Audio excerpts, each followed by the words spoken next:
Coming to you live from the JRE Tobacco Aladino Mobile Studios, it's the Cigar Pulpit.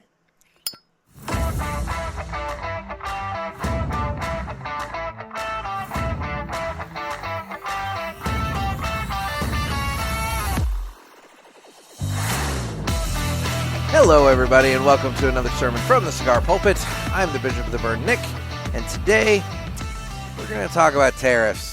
It's not a fun conversation, but, you know, everybody needs to be informed going into this, and it's going to definitely impact our cigar smoking habits. So, figure let's rip the Band-Aid, let's address the situation, and let's deal with it head on, because yeah, it's gonna get tricky. So first, though, I want to start my cigar, and today, given the topic of the show, I found a cigar that I thought was appropriate for a couple reasons. But I am going to be smoking the American by J.C. Newman.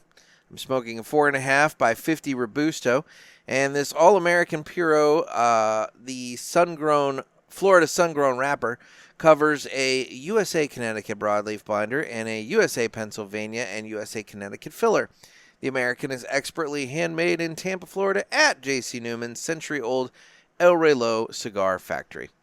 And the reason that I chose this cigar, quite frankly, is based off everything I've been reading, this might be one of the few cigars that won't deal with a tariff increase, because all of the tobacco is American grown. All of the paper and ink and boxes and hinges and everything else, everything involved in this cigar. This is one that came out in 2019. I feel like it was 2019. And it was Drew Newman's baby. And the thing is, he wanted to make an all-American cigar. Every single aspect of the cigar was made in the United States.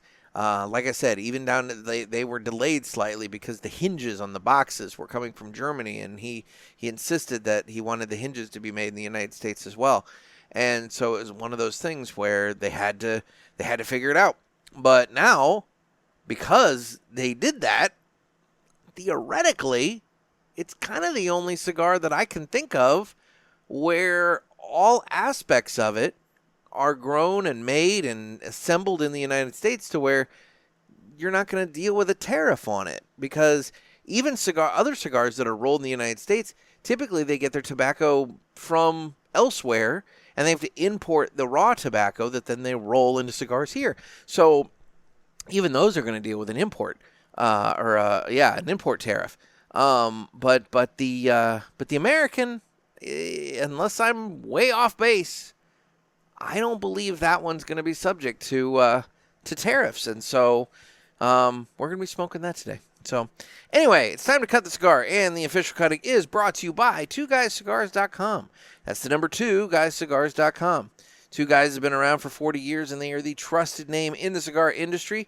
Everybody knows Two Guys, but if you don't, please give them a try. You won't be sorry. Family owned and operated, 2guyscigars.com does the very best to provide a great selection, fair prices, and wonderful customer service.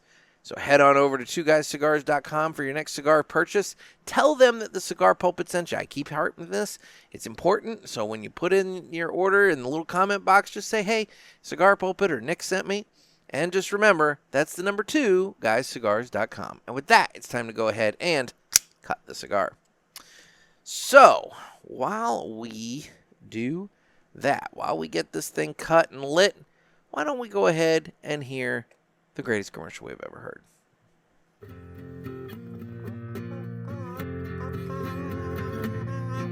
Some say cigars are all the same. It's just not true. It's you I have to blame. Well, I don't know, 'cause what I know, there is a cigar called Aladino. Corojo. Aladino Corojo. Aladino Corojo. They say authentic, so we're not confused, while the others say it's a word that's just abused. I guess that's so. They can't compete. At least I'm sure Aladino can't be beat. Corojo. Aladino Corojo. Aladino Corojo. Aladino Cigars use authentic Corojo tobacco from JRE Tobacco. This is the greatest commercial you ever heard. Yeah.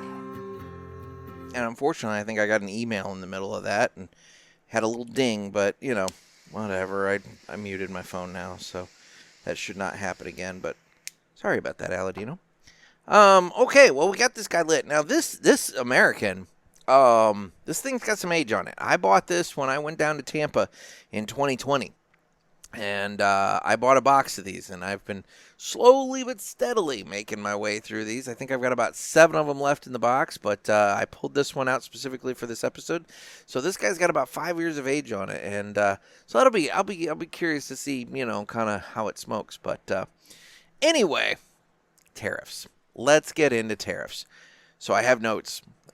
For anyone who says Nick doesn't do show notes, I have copious amounts of notes here. Now, I want to give credit where credit's due and say that Cigar Aficionado did a hell of a good article detailing all this, and they went through it, and I was very impressed with their reporting. So for what it's worth, Cigar Aficionado did a wonderful job detailing the tariffs, interviewing some manufacturers, talking to them about, how this impacts them and everything else.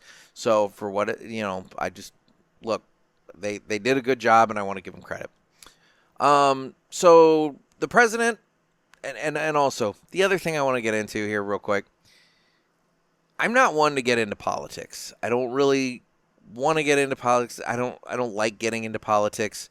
My days of politics are behind me, and I'm a much happier person not dealing with politics. But this is kind of one of those things where some people on one side are going to say that this is one thing, and some people are going to say it's another. And I'm just trying to bring you the unbiased reality of the situation here. So I'm not necessarily going to, hopefully you're not taking this as me saying this is good or bad. This is me just bringing you the reality of what it's going to do to your cigar smoking.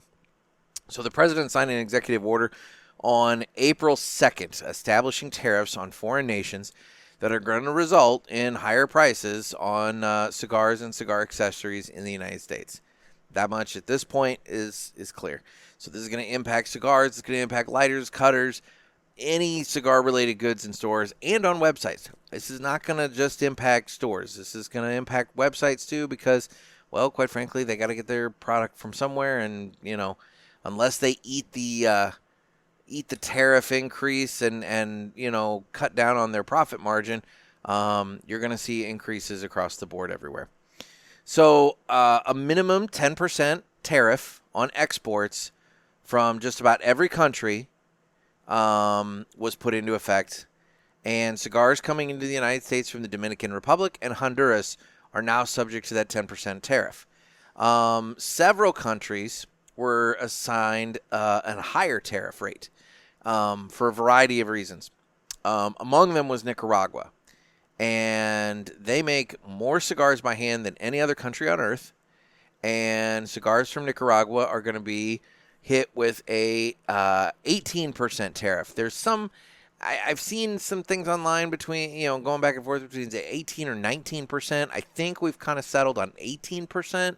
But if it's 19%, it's 19%. But one way or the other, it's 18 and 19%.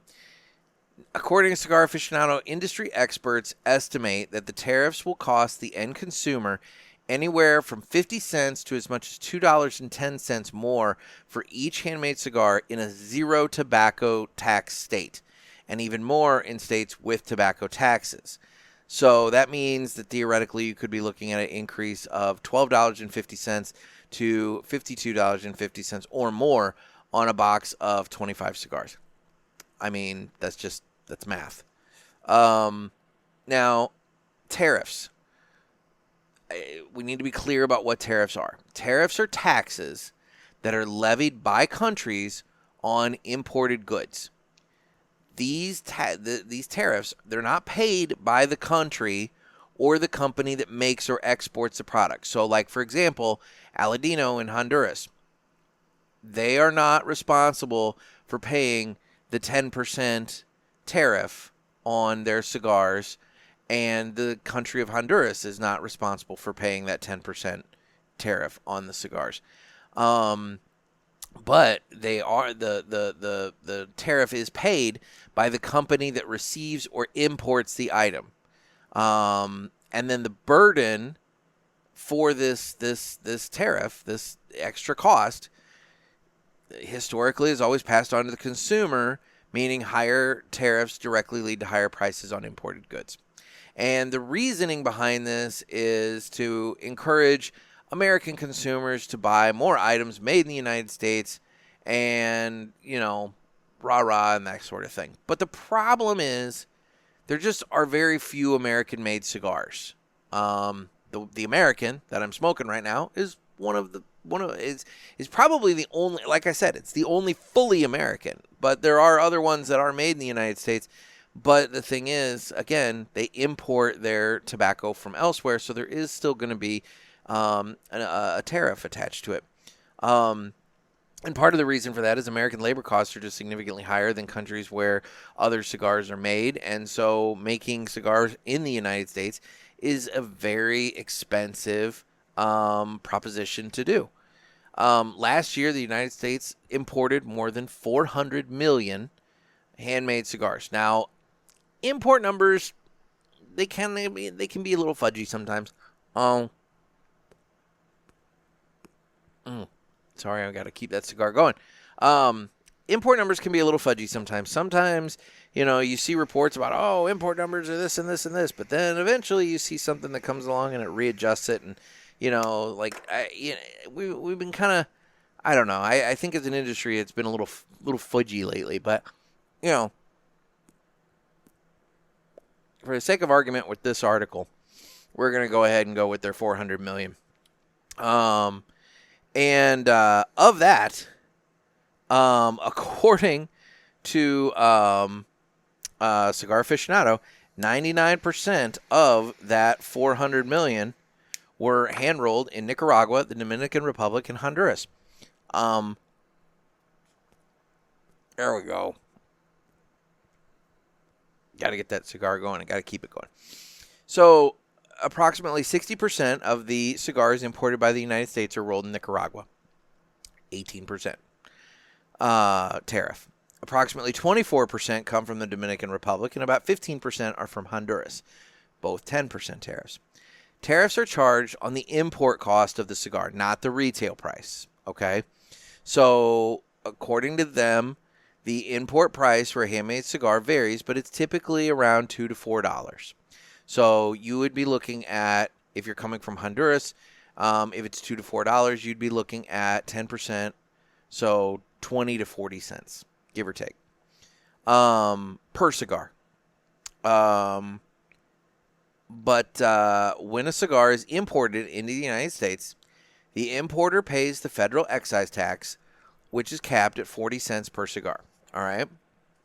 From there, a profit is added by the importer, because they got to make something too.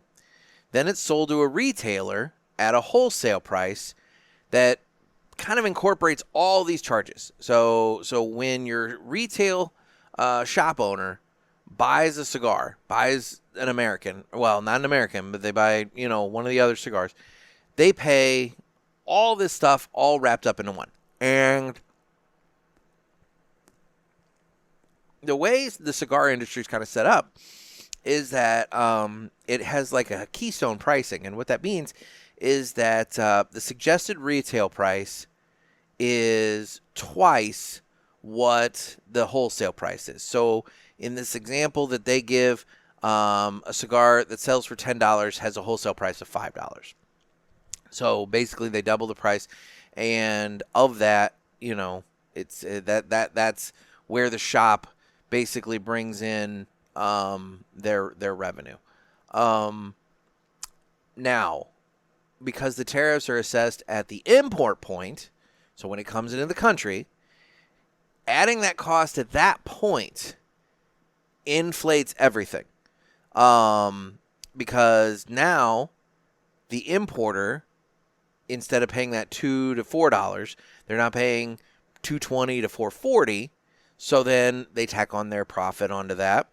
And so now the wholesale price goes up.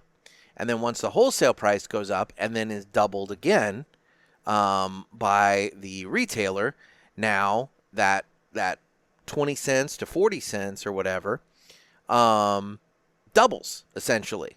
So what they're basically saying is that because everything inflates, from importer profit margin to retailer margin, that's how you get a 40-cent tariff ending up costing a consumer, they're saying, an additional $1.24, or how a 72-cent tariff could add up to more than $2 to your total expense. So, there's a lot of math, and it all ultimately adds up to us paying more. Where this is really going to get complicated is accessories. Cigars are one thing. Accessories are going to be where it gets really complicated, because pretty much all the jet flame lighters used in the cigar business are made in China. Like, pretty much all the lighters are made in China. Chinese goods already had a 20% tariff before April 2nd. And now President Trump has added a 34% more tariff, a higher tariff, bringing that to a 54% tariff. And according to Cigar Aficionado, that brings the price of a $100 lighter made in China up to $154.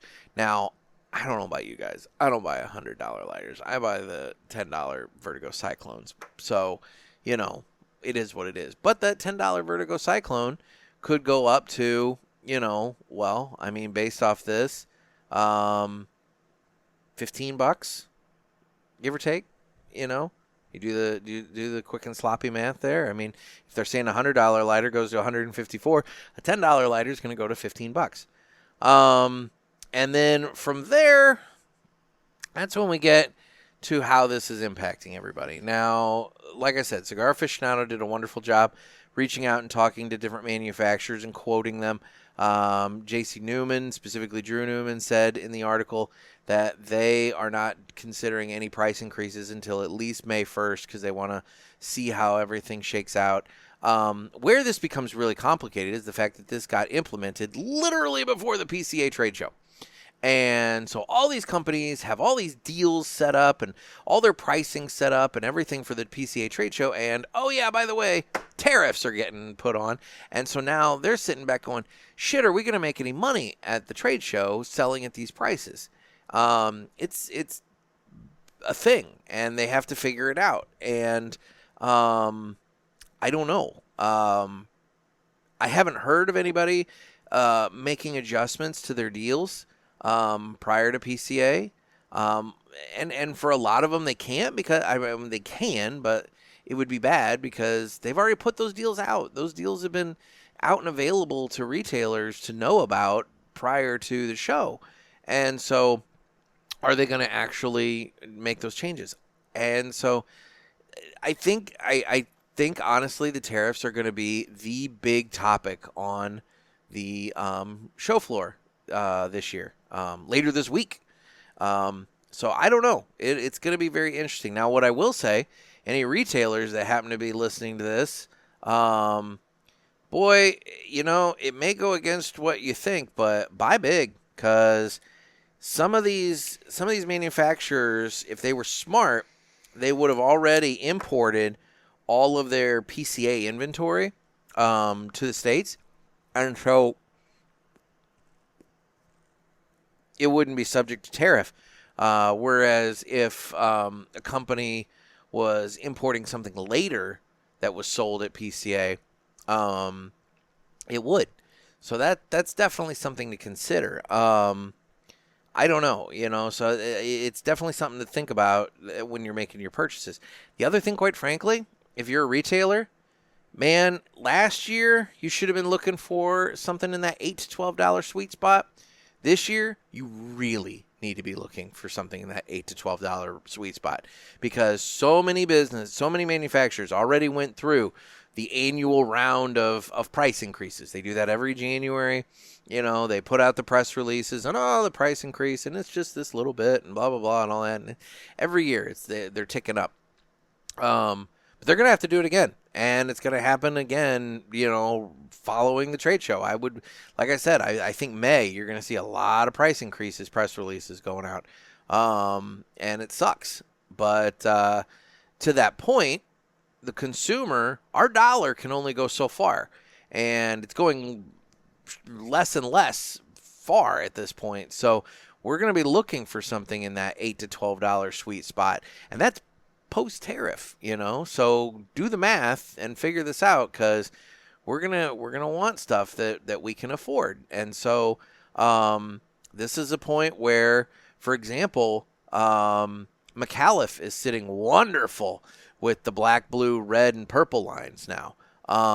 This is a place where Foundation with the Charter Oak, J.C. Newman with the Brick House, everybody's got, well, not everybody, but a lot of lines or a lot of companies have lines that are more wallet friendly, and this is a time to really, if you don't carry those in your shop, this is a time to double down and look at it. I also unfortunately feel like this is going to be a time where you're going to see some companies fail. The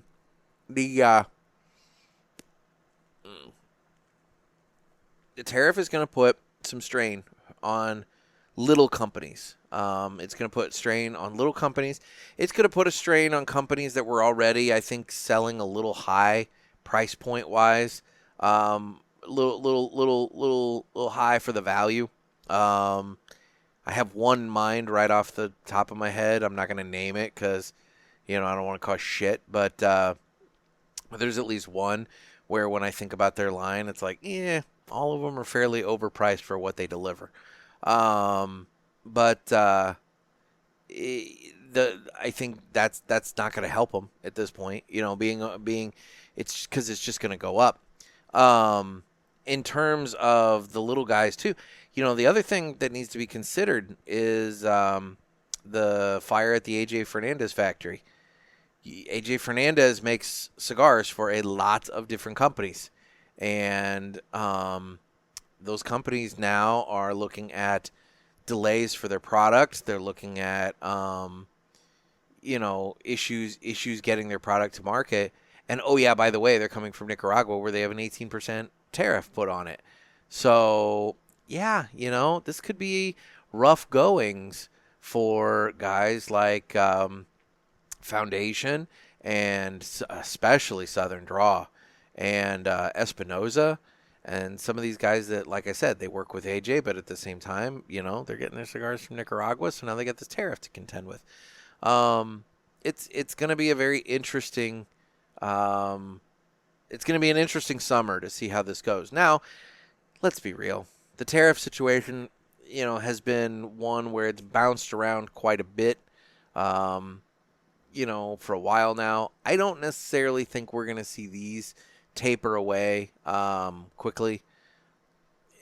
I don't know. Maybe the president's chief of staff and what is Marco Rubio now? He's what? Defense secretary? No, he's not defense.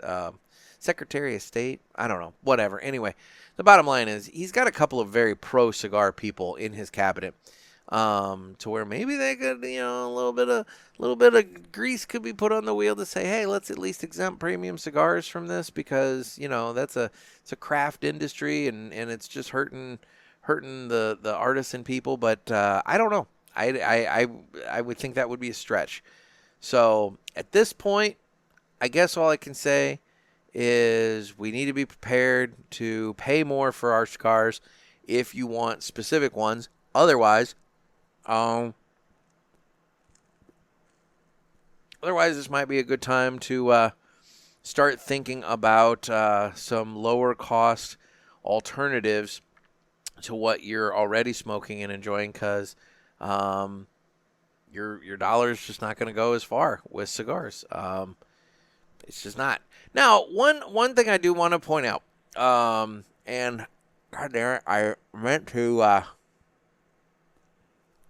have the press release pulled up when I talked about this, and I didn't, and now I'm looking it up, and we'll find it. We'll find it real quick. It's not going to be hard to find. I do want to give a shout out to the friends over at United Cigars, because right after the tariffs were announced, United actually put out a press release and a little video that referenced Mr. Mom that I totally did not get. I did not get the joke. I had to Google it. I figured it out. It's funny, but I didn't get the joke.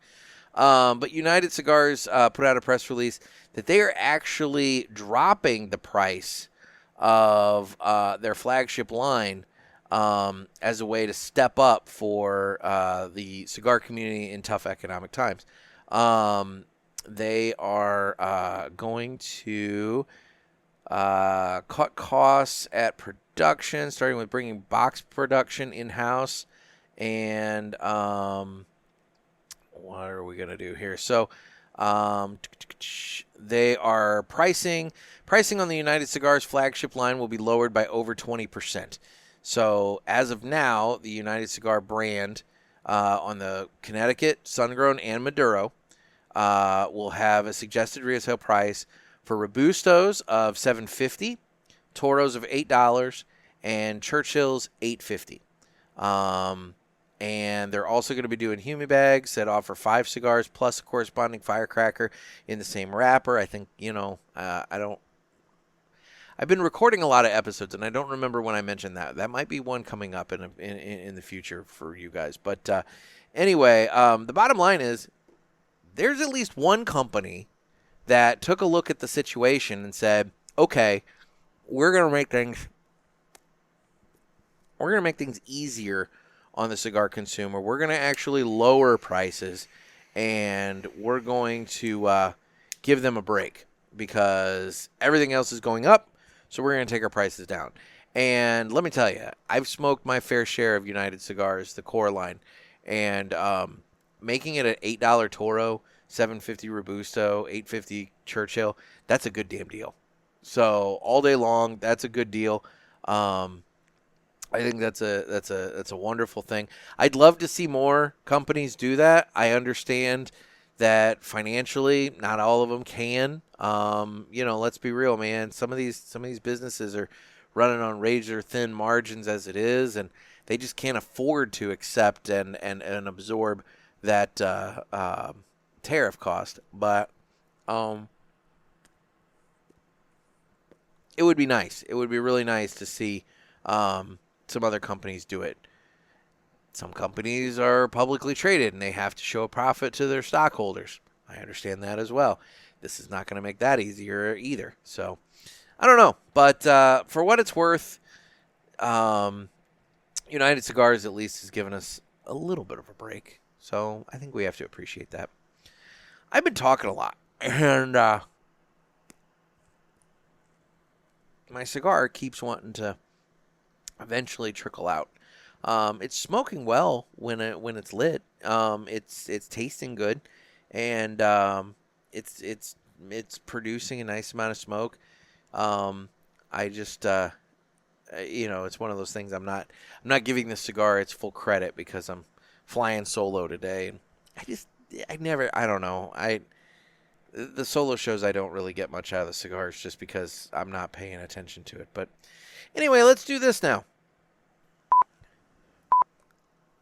It's time for the Villiger Cigars Entertainment Report, brought to you by Villiger. Villiger Cigars, one of the leading cigar and cigarello manufacturers in the world, founded in 1888 and still family owned and operated. Head over to VilligerCigars.com and check the store locator to find a shop near you that carries them.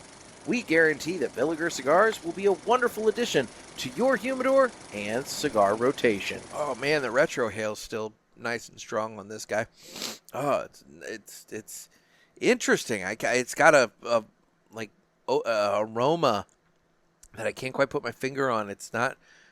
I mean, there's a little bit of spice, but man, there's something really nice with it, and I just can't quite put my finger on it. But anyway, so what have I been watching lately? I've actually watched a few things. So I did watch the finale of The White Lotus, and for those of you who haven't watched it yet, all I'll say is, yeah, it was okay. There, you know, it got where it needed to get to. And so some of it was disappointing. Look, there was a lot I was more disappointed in than what I was happy about. And it's not, I wouldn't necessarily say happy.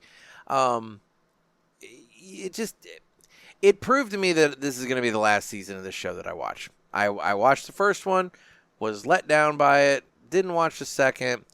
I watched the third, and only because of Walton Goggins, and he was good. I did enjoy him in the show, but realistically, it was just there were a lot of loose ends. There were a lot of questions. There's some unrealistic shit that took place. All in all, character choices that I feel like went against what the character was about. The whole time we knew the character, and then all of a sudden they do this, and it's like, well, okay, I guess this is the way they are now, and I was disappointed with that. So there's that. I did watch the 2 episodes of Righteous Gemstones that I had missed while I was sick. I did not watch the one that came out on Sunday. I only watched the 2 prior. And, I love that show. It's a good show. But I gotta say, this final season, no less, it needs to pick up. It's dragging ass. It's focusing on a storyline that it feels small in comparison to some of the storylines that they've dealt with in previous seasons. And I'm looking at this and I'm thinking, this is how you're gonna end this show? Is focusing on this? And I don't know, it's just it feels like they've focused on a storyline that could have been an episode or 2, and I'm now 4 episodes in. There's 5 out now, so it's like, I don't know how many more are left in this season. I think maybe it generally goes about 8. So it's like if I'm halfway through it, and this is where we're at, this is not my favorite season, and this is the last season. So that's kind of a bit of a letdown. And then I did see the new trailer for the new Mission Impossible movie coming out later this year. I did not see Mission Impossible 7, the most recent one that's been out. And that was I think to be continued in this new one that's coming out this year. And so what I've been doing is I've been slowly binging my way through the Mission Impossible movies on Paramount Plus. And so I watched Mission Impossible 3. That's the most recent one I watched. And, I distinctly remember thinking that the first one was pretty good. 2 and 3 were not my favorite. And I remember thinking that with 4, it started to get good again. And then 5 and 6, and I haven't seen 7. So, it was one of those ones where I was like, okay, we're getting through this one, and then we'll get to the good stuff after this. It was nice to see Philip Seymour Hoffman in a movie again. And, man, he's just such a good bad guy because he's just such a dick. And he's cold and calculating, and so it was fun seeing Philip Seymour Hoffman in a movie again. So there was that. I got that out of it, but yeah.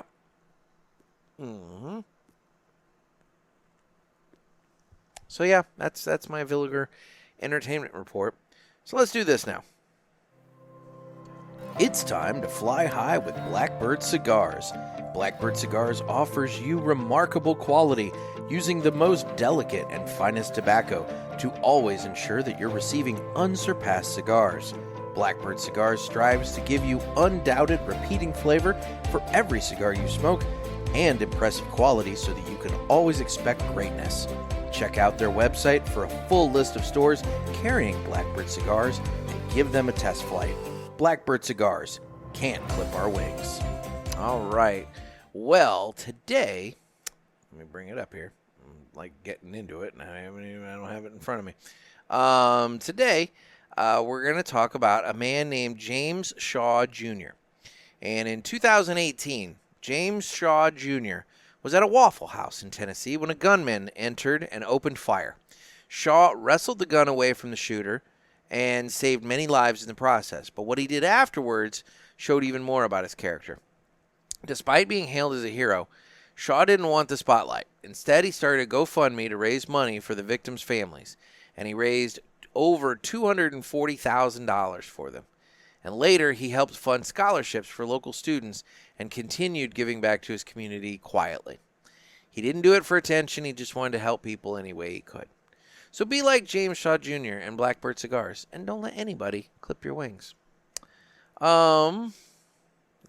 So we'll do this. It's going to be weak, guys. It's going to be really weak, but guess what, motherfucker? it's time for 3 cigars I smoked and enjoyed this week. And like I said, it's been very, very weak.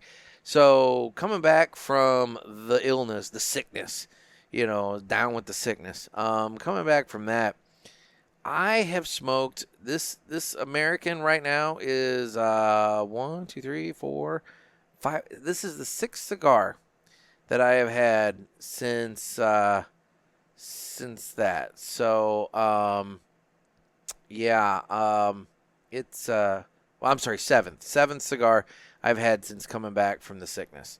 So I don't have much to draw from here. But I did have one of my Romeo y Julieta Reserva Real Nicaraguas not too long ago, which you'll hear about that in an upcoming show, actually. And that was good. I mean, I always liked that cigar. That's one that made AJ did the blend. I don't know where it's made, but yeah, that's going to be one that hopefully it doesn't shoot up in price. It is Nicaragua, so Lord knows. And then the Perdomo Habano Sun-Grown Churchill. I had a couple of those. I like that cigar. It was good while I was driving. I did that when I did my newspaper deliveries last week, and so that was a good one. And then I guess the last one I'll throw it to, just due to the fact that I haven't really smoked much in the last week, was that Villiger TAA exclusive 2024 that I had on the show with Renee. Super good cigar. I enjoyed it. It was a good time. But I need to get back on the game, because here it is now. My smoking is so light and limited, and I'm getting ready to go to PCA, for Christ's sake, where I'm going to be in cigar heaven. So it's going to be really, really weird. I'm going to go from 0 to 60 in no time. So hopefully I can keep up. But yeah, so that's really what I've smoked recently. Now, in terms of the socials, this is a short episode, guys. That's the other thing. I'm just going to put that out there right now. I'm looking at the clock, and this is going to clock in as a short one, just because, quite frankly, I leave for PCA on Thursday. I'm recording this really late Monday night, and I leave Thursday morning for PCA, and I'm cranking the stuff out here in order to make this happen. So it's just one of those things. I got to do what I got to do. But yeah. So this the tariff thing It was important, but it didn't take a lot of time. But yeah, so social-wise, I'm available on Instagram at the Cigar Pulpit. I'm available on Facebook, where we have the Pulpit Parishioners group. I'm on Twitter/X. You can watch us on Rumble and YouTube. And if you use Spotify, we are on Spotify video as well. Now, coming up on the show, like I said, so today we talked tariffs. Let me bring up the show schedule here because, why not? I can stretch this out a little bit by teasing what's coming up. So we got tariffs today. On Friday, I am going to be joined by the two gentlemen that will be accompanying me to PCA to help out and be the other 2/3 of Team Pulpit. And so we're going to have Paul and Sean on the show, and we give our full PCA preview. We run down all the cigars that have been announced that are going to be new at PCA that we're looking forward to. We talk about some of the restaurants around where we're staying that we're looking forward to trying, that kind of thing. And, for as short as this episode is, you got a 2-hour episode coming at you on Friday. So, there's that. But and it's very cigar heavy, very, very cigar heavy. So lots of goodies to be previewing and looking forward to. And then on Tuesday, the 15th, I'm traveling back that day. So that day I'm flying home, and as soon as I get home, I immediately have to put a newspaper together. I land like in the morning, and I immediately have to get home and start putting my newspaper for that week together. So that episode, I am speaking with Justin from Palm Coast, Florida, and Justin was the winner of the trip to the Aladino farm at Pulpit Fest. And so we're going to talk all about his experience. We heard from Trey Mack about the groups at the Aladino farm, but we're going to hear from Justin, who went on this trip for the first time and got to experience a farm and everything like that. We're going to hear from Justin about his experience on the trip and what he thought of it, and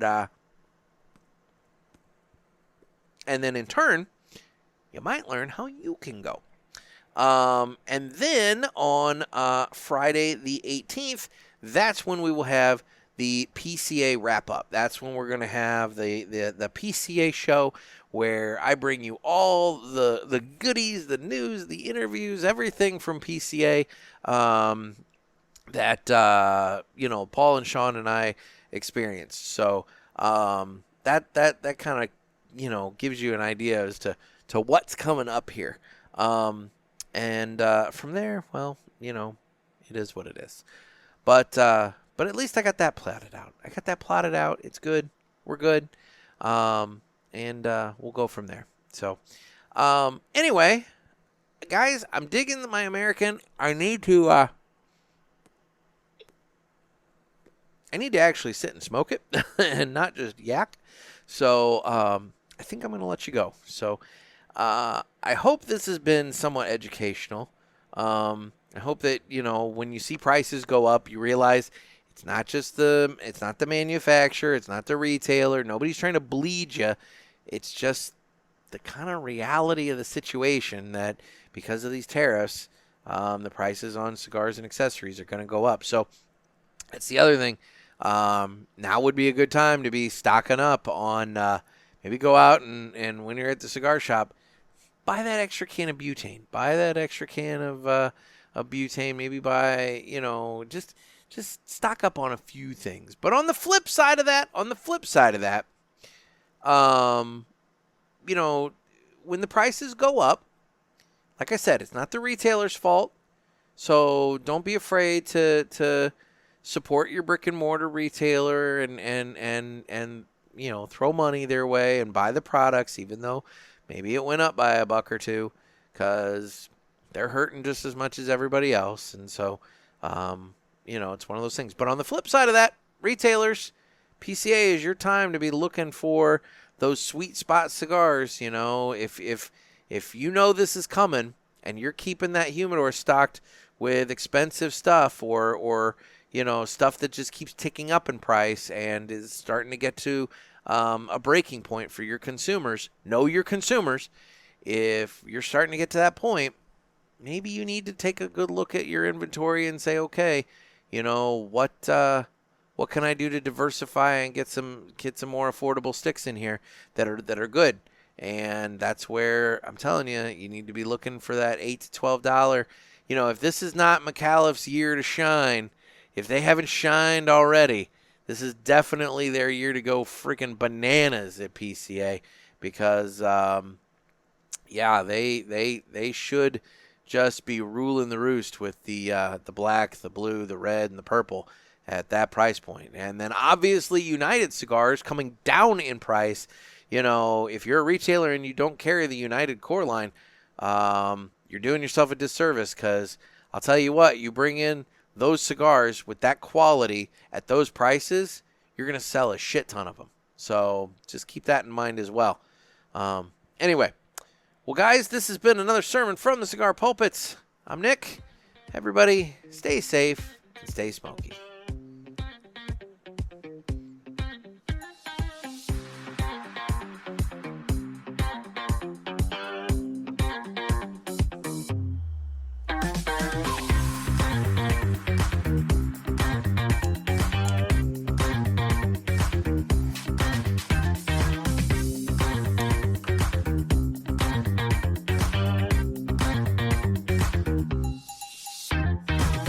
Later on, everybody.